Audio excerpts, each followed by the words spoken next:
So, the first attempt at doing a tier list video did better than I was expecting, and I got a fair bit of positive feedback on it, for which I am grateful. And I thought, what the hell, I may as well try another tier list. The previous one I did was A, focused solely on the UK add-ons, and B, made by someone on the Train Sim Society Discord server. This tier list, on the other hand, was made by me. I'll include a link to it in the description.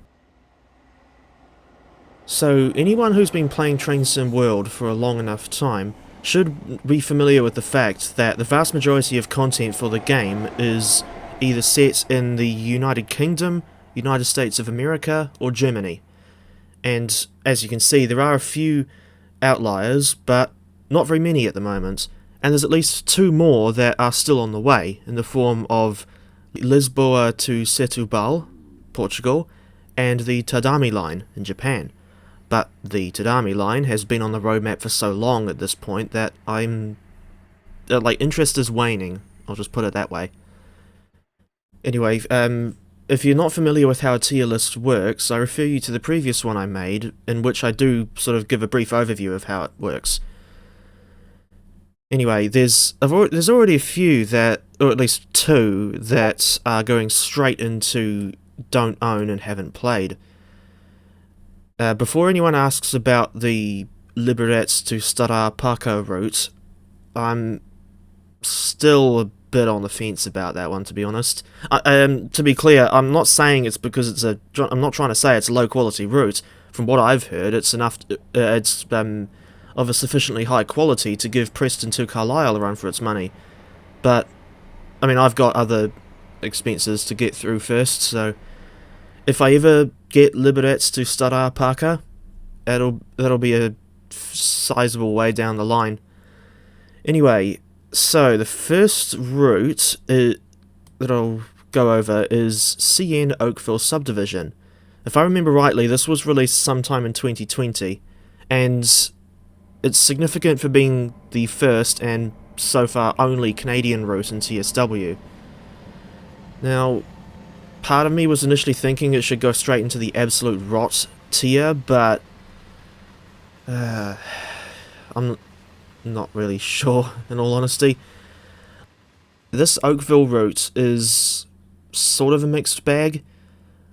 There's a lot of things I don't like about it, like I feel the scenery is quite poor in some places, and of course the route just feels quite lifeless without the Go Transit trains. Although in saying that, I am aware of the timetable mod that adds Go Transit reskins that are built on the Caltrain MP36PH-3C and the accompanying bi-level stock.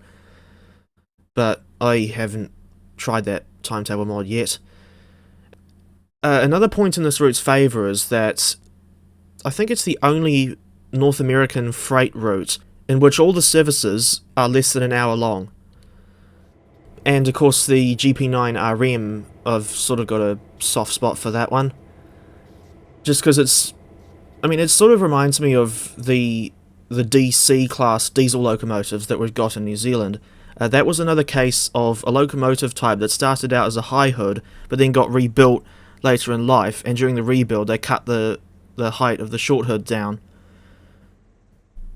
Yeah, I think I'll just leave Oakville in D tier. To be honest, I just think it's just a shame that it's in the state that it's in, like without any mods, considering its significance as the only Canadian route in the game. Like, there's a lot of potential for interesting Canadian routes, if you ask me. Speaking of a country with a lot of potential, here is LGV Méditerranée, which is the only TSW route that's set in France. And I remember that when I made my video about the worst routes in TSW, this one was at the bottom spot, and at the time was the only one I thought bad enough to get a 1 out of 10. Now, I understand that some people like driving the TGV, and like to an extent even I do as well, but I just think that actually that's a point. That's the route's saving grace, the fact that the TGV duplex is a reasonably well-made train, and you can thrash along it up to 320 kilometers an hour. It's just really disappointing that the route only takes like half an hour to complete, and I just think Avignon was such a bizarre place to cut the route coverage. Like, if anything, they should have. I don't know exactly where they could have extended it to, but they should have built the route coverage further north just to make the TGV duplex feel less like a caged animal. Right, next is Rivet Games' Arosa line, from Kur to Arosa. I think I'll put this one in C tier. Now, this one is another mixed bag, because it's obviously significant as being the first TSW route set in Switzerland, and in all honesty, I do still find it interesting to drive on from time to time, because it's the only narrow gauge route I've got in my collection, because you can see where I put the Bernina line. But there's still a couple of issues with the Arosa line that come to mind. Like, firstly is the somewhat, I wouldn't say, I don't know, like, I'm wanting to call the sounds on the GE 4/4 Mark II either questionable or poor, but at the same time I can't help thinking that neither of those words would be appropriate. But, I don't know, there's just, the sounds, let's just say that the sounds could be better. And, of course, I have to talk about the elephant in the room, that being the horrible distant scenery on the mountains. Like, it can be quite a major visual distraction as you're driving along. I don't know. Yeah, in summary, Arosa line, very good concept, but the execution could have been better. Right, next is S-bahn Zentralschweiz. Straight into absolute rot. Yeah, I think from an overall quality perspective, it's a bit worse than LGV Mediterranee. I mean, I'm just still absolutely baffled by Rivet's decision to make the route coverage as short as it is, and it doesn't help that the scenery details throughout the route are not very good, and the Stadler Flirt, or RABE 523, doesn't have particularly good sounds in her default state. But yeah, I would not recommend S-bahn Zentralschweiz. Right, next is the Semmeringbahn. Now, the reason why I've put this one in this category is because it's entirely in Austria. I mean, it's set entirely in Austria, and it's not like S-bahn Vorarlberg and Salzburg to Rosenheim, both of which have sections in Germany as well as Austria. I think this is another one I'm going to put in C tier, because if I remember rightly, the scenery is reasonably good, especially on the section between Merzzuschlag and Glognitz, so the western half of the route, because that's the one where you're sort of winding your way through all the mountains and what have you. But what lets the route down for me is the poor rolling stock offering, because it's only, I think the only newly modelled stock that Dovetail included with that route might have been those Eurofema coaches, and of course there's also that stupid issue of how they didn't include and still haven't included the first class variant of those coaches, they only did the second class. And you could argue that the Österreichische Bundesbahn in class 1116 Taurus is sort of a new addition, but I would argue against that, because she's essentially just another variant of the BR182 that we already have. And then, of course, they also recycled the Österreichische Bundesbahn in class 4024 Talent 1, which I think, this is the weird thing, like, there's obviously that elephant in the room of the Talent 1 having the wrong sounds, but for some reason I still like driving the Talent 1 from time to time, although I can't really pick an exact reason why. So in summary, I think the Semmeringbahn is a reasonably solid route, but the rolling stock offering is quite poor. and I think that Dovetail ought to do more. Well, either Dovetail or a third party ought to do some more Austrian rolling stock for that route. Doesn't the Railjet run over that line? Dare say someone will correct me if I'm wrong. Anyway, next is Spoorlijn Zwolle to Groningen. This one's going in A tier. And I say that mainly because the two trains that come with the route are quite well done, and as is the scenery for that matter. And of course I particularly like driving the ICM Korploper. And the other thing I remember I like about the route is the audio for the level crossing bells, because it sounds exactly the same as the bells that used to be at a little pedestrian crossing on the Johnsonville line, which is in New Zealand's capital city, Wellington.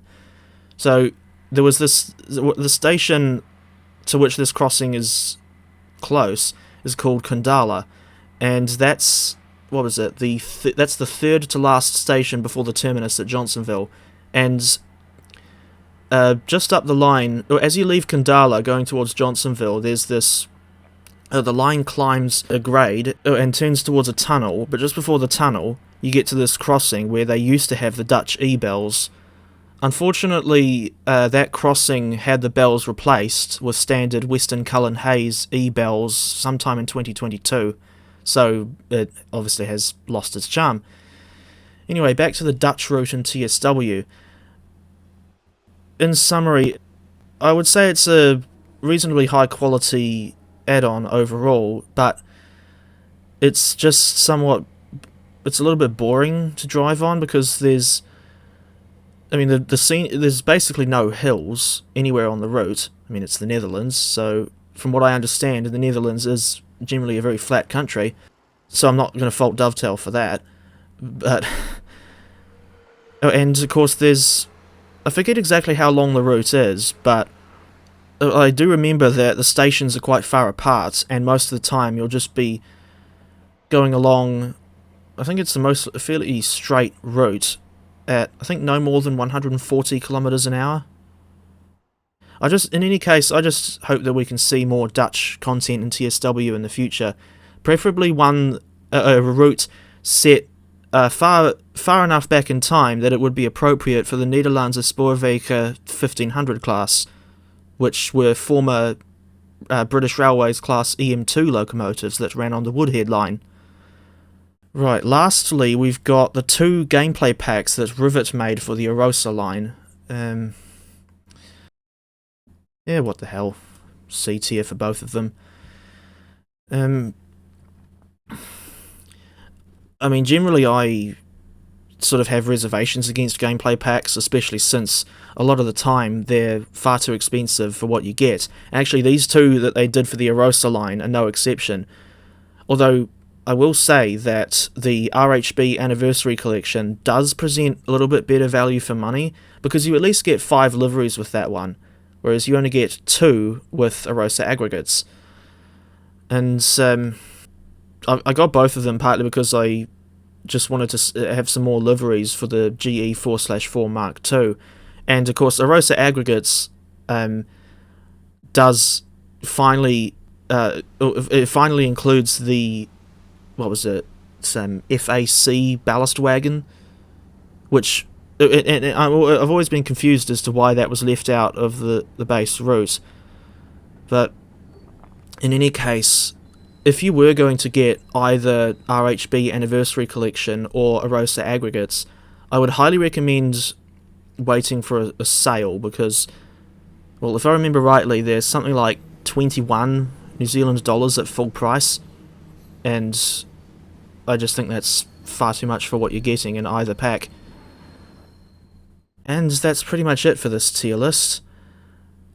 I think at some point I'll go through that one I made for the German DLC, but at present I'm not sure if I'm going to do a similar tier list for the American TSW content.